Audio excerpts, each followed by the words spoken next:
कर्म बड़ा या भाग्य। एक बार भाग्य और कर्म में बहस छिड़ी। भाग्य ने कहा कि मैं बड़ा हूँ। कर्म ने कहा केवल भाग्य के भरोसे रहने वाले कुछ नहीं कर पाते हैं, इसीलिए मैं बड़ा हूँ। दोनों में लगातार बहस बढ़ती ही जा रही थी। दोनों ने कहा कि ठीक है, हमारी समस्या का समाधान माता वैष्णो देवी ही करेंगी। दोनों माँ वैष्णो देवी के पास गए। दोनों की समस्या को वैष्णो देवी ने सुना।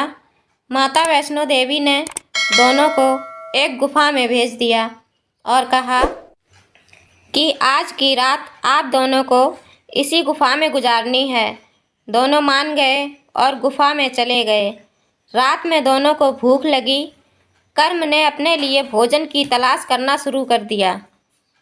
भाग्य चुपचाप अपने ही स्थान पर बैठा रहा। उसका मानना था कि मेरे भाग्य में भोजन लिखा होगा तो मुझे मिल जाएगा।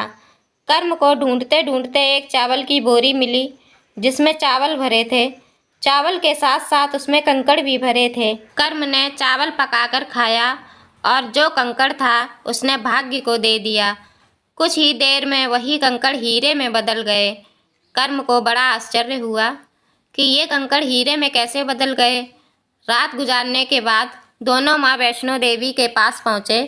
कर्म ने कहा कि हे माता, केवल भाग्य रात भर बैठा रहा, उसने कुछ नहीं किया, फिर भी उसे हीरे क्यों मिल गए। माँ वैष्णो देवी ने कहा कि कर्म और भाग्य दोनों ही अपनी अपनी जगह पर बड़े हैं। कर्म से ही भाग्य बनता है। मनुष्य के कर्म के आधार पर ही उसके अगले जन्म का निर्धारण होता है। जितना अच्छा कर्म करोगे उतना ही बढ़िया आपका भाग्य होगा।